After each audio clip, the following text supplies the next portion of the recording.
Peter Parker woke to silk sheets and sunlight streaming through windows he didn't recognize.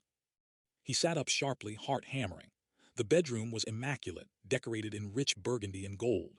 Through the window, he saw gleaming spires that looked nothing like New York, flags bearing an unfamiliar crest, a stylized M enclosed in a hexagonal pattern, rippled in the breeze.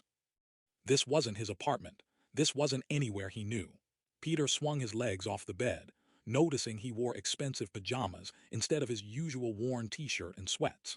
His spider sense tingled faintly, a persistent itch at the base of his skull that warned of danger without identifying its source. He moved to the window.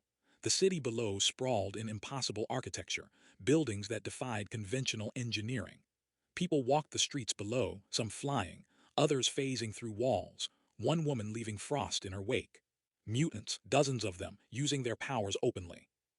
The door opened behind him. Peter spun, dropping into a defensive crouch. A woman in a crisp uniform entered, carrying a breakfast tray.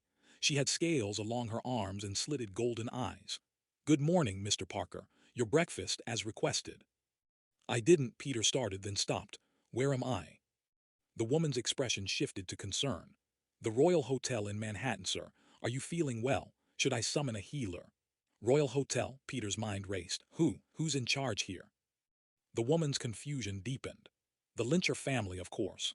His Majesty King Magnus and the royal court. Sir, you really should see someone. Memory lapses can indicate." "I'm fine," Peter said quickly. "Just disoriented, thank you." The woman set down the tray and departed, casting worried glances over her shoulder. Peter grabbed the remote and turned on the television. Every channel confirmed his growing horror. Mutants weren't just accepted, they were dominant. The Lyncher family ruled from a crystalline palace. King Magnus, Magneto, Peter realized with a chill, presided over a global empire. News coverage showed the Royal Guard, led by Thor Odinson and Storm Munro, crushing a human resistance cell in Chicago. This was wrong, all of it was wrong. Thor was an ally. Storm was an X-Man who fought for coexistence, not domination, and Magneto was. Peter's breath caught as memories crashed over him. The real timeline, Doctor Strange's spell, Aunt May's death, the sacrifice that made everyone forget Peter Parker. But somehow he remembered both realities, the true one and this twisted reflection. His spider sense screamed. Peter dove sideways as the wall exploded inward. Royal guards poured through the breach, weapons crackling with energy. The woman from before stood among them, her expression apologetic. "I'm sorry, Mr. Parker. Unaltered humans displaying awareness of the false timeline must be detained for re-education." "False timeline," Peter scrambled backward. "This is the false timeline." He didn't have his web shooters. Those belonged to a Spider-Man this world had apparently never known. But he had his powers. Peter leaped over the guards' heads, sticking to the ceiling. He kicked off, crashed through the window in a shower of glass, and fired a webline at. Nothing came. No web shooter, no web. Peter plummeted 10 stories, barely managing to catch a flagpole. He swung himself through an open window into an abandoned apartment, his enhanced strength and agility the only things keeping him alive. Footsteps thundered in the hallway. They'd be on him in seconds. A hand clamped over his mouth, yanking him backward into shadows that shouldn't exist in the sun-bright room. "Don't scream, child," a woman's voice whispered, rich with a southern accent, "though I suspect you're smart enough not to." The shadows dissolved, revealing an elderly woman with sharp eyes and a sharper smile. Agatha Harkness. "You remember," Peter gasped. "You remember the real world." "I remember magic when I feel it, honey." Agatha's expression was grim. "And this whole world reeks of it. Chaos magic, specifically. The kind only one person I know can wield." "Wanda," Peter said. Agatha nodded slowly. "Wanda Maximoff created this reality, and unless we can reach her, unless we can make her undo it." She glanced toward the window, where reality seemed to shimmer at the edges. "This world will tear itself apart, taking the real one with it." The royal guards burst through the door. Agatha's hands blazed with purple light. "Hope you're ready to run, Spider-Boy. We've got a long way to go and an entire world hunting us." Peter dropped into a fighting stance, feeling the familiar weight of responsibility settle on his shoulders.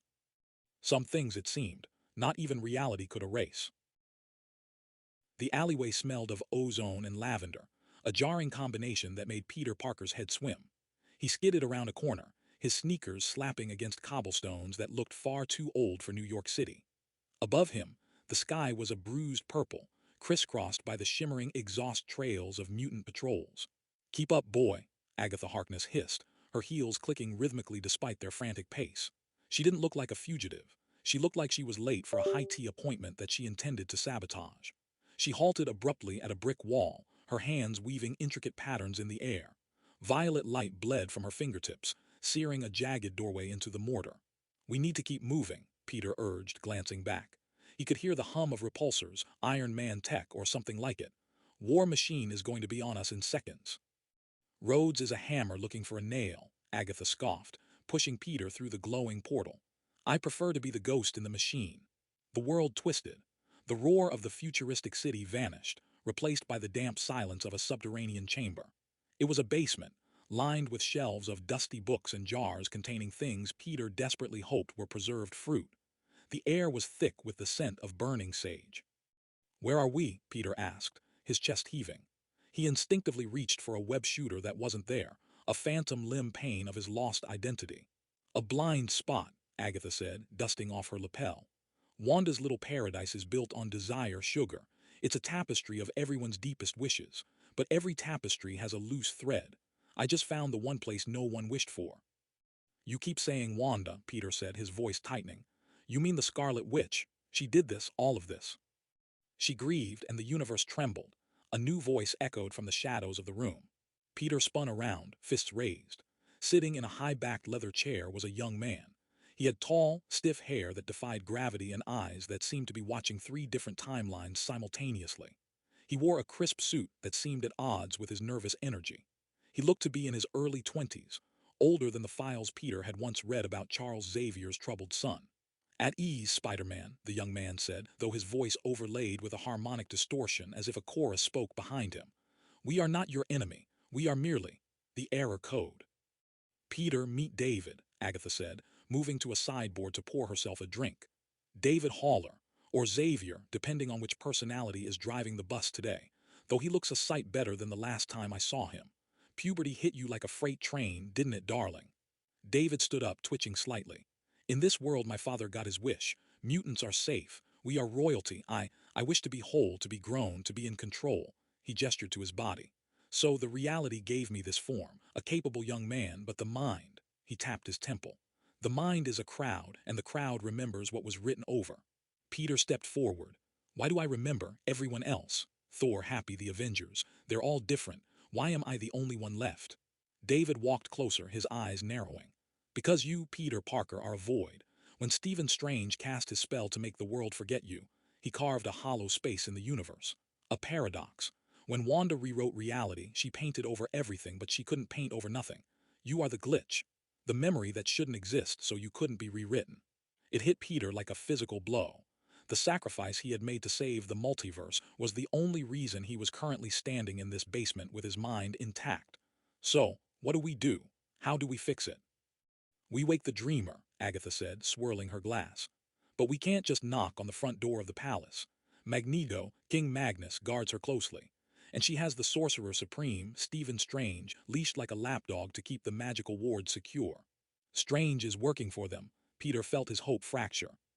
"He believes he is serving the greater good," David said, his voice shifting to a deeper, more analytical timbre. "Wanda gave everyone their heart's desire. Strange wanted peace. He has it. To break the illusion, we need to introduce dissonance. We need to find the cracks in the perfection." "I sensed a disturbance," Agatha noted, her eyes glowing faintly purple. "Someone else is waking up, or trying to, a speedster with silver hair." "Pietro," Peter realized. "Quicksilver, he's alive here." "He is a prince," David corrected. "But his mind is fast. Too fast for the illusion to hold perfectly forever. If we can get to him, we might be able to turn the House of Magnus against itself." Suddenly, the room shook. Dust drifted from the ceiling beams. "They found us," Agatha snapped, dropping her glass. "The wards are breaking." "It is the war machine," David said, tilting his head as if listening to a radio frequency only he could hear. "And the samurai, they are tracking the thermal signature of my agitation." Peter looked between the witch and the mutant. "We can't fight an army in a basement. We need to move." "We need a plan," Agatha countered. We can either try to run the blockade and get to the sanctum to neutralize Strange, or we go straight for the prince and hope he doesn't liquefy our organs before we can talk to him. David's eyes flared with psionic energy. The samurai is honorable, he seeks truth, but Rhodes is a weapon. We must choose our path quickly, Spider-Man. The walls are thin and my patience is thinner.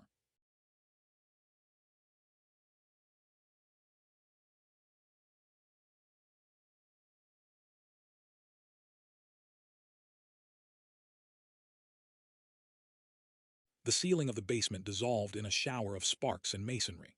Peter Parker threw himself to the left, tackling David Haller just as a repulsor beam scorched the concrete where the young mutant had been standing.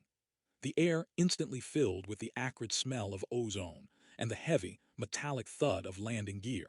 Surrender, dissidents. The amplified voice of James Rhodes boomed through the dust cloud. The War Machine armor, sleek and painted in the gold and red of the Royal Guard, stepped through the debris. Beside him, a figure clad in gleaming silver armor moved with silent, fluid grace, the silver samurai Kenuishio Harada. His katana hummed with an energized field that crackled like angry hornets. They have terrible timing, Agatha Harkness muttered, raising her hands. Violent violet energy swirled around her fingers, forming a protective dome just as Harada slashed the air, sending a wave of tachyon energy crashing against her shields. David screamed, clutching his head. Too loud, the metal man is too loud. David, focus, Peter shouted, scrambling to his feet. Without his web shooters, he felt painfully light, but his reflexes were still superhuman. He grabbed a heavy jar of preserved peaches and hurled it with the force of a cannonball. It pinged uselessly off War Machine's chest plate, but the distraction bought them a second. We need an exit now. David's eyes rolled back, turning entirely white. Jack says up. Gravity inverted. The debris, the furniture, and the trio themselves were suddenly falling toward the hole in the ceiling. Peter grabbed Agatha's arm and snagged David's collar as they shot upward, past the surprised War Machine, who fired a unibeam that went wide, carving a trench into the basement floor. They tumbled out onto the street level, landing in a heap in a manicured park. The sky was still that oppressive twilight purple. Passers-by, well-dressed mutants with colorful skin and glowing auras, gasped and scattered. Move, Peter ordered, sprinting toward the density of the city blocks. They'll track us by heat signatures. We cannot run forever, Spider-Man, David panted, struggling to keep pace. His gait was uneven, his body warring with the multiple consciousnesses piloting it. The samurai, he smells my fear. He calls it dishonorable. We aren't running, Peter said, skidding around a corner into a narrow alleyway shadowed by towering Art Deco skyscrapers. He pressed his back against the brickwork, checking the sightlines. We're relocating. We have to make a choice. Agatha, you said Strange is the lock. If we take out the lock, does the door open? Stephen Strange is the sorcerer supreme of this reality, Agatha replied, smoothing her disheveled hair. He weaves the spell that keeps the human mind docile. If we break his hold, the cracks in the facade will widen. But the sanctum is a fortress. It's our best shot, Peter insisted. If we go for Wanda now, we get crushed by Magneto. We need an ally who understands magic. We need Strange to remember. David suddenly stopped, staring up at a massive holographic billboard hovering above Times Square, or what was now called Magnus Plaza. The screen displayed a live feed of the royal family waving from the balcony of the palace. Magneto stood tall and regal, but the camera lingered on a silver-haired man beside him. Pietro, Agatha whispered. On the screen, Quicksilver was smiling, but his eyes were darting frantically. He flinched when his sister, Polaris, placed a hand on his shoulder. He looked like a man trapped in a room with invisible tigers. He sees it, David murmured, his voice changing pitch, becoming younger, softer. He sees the ghosts. He's running in his sleep. He remembers dying in the snow, bullets, Ultron. David clutched his temples.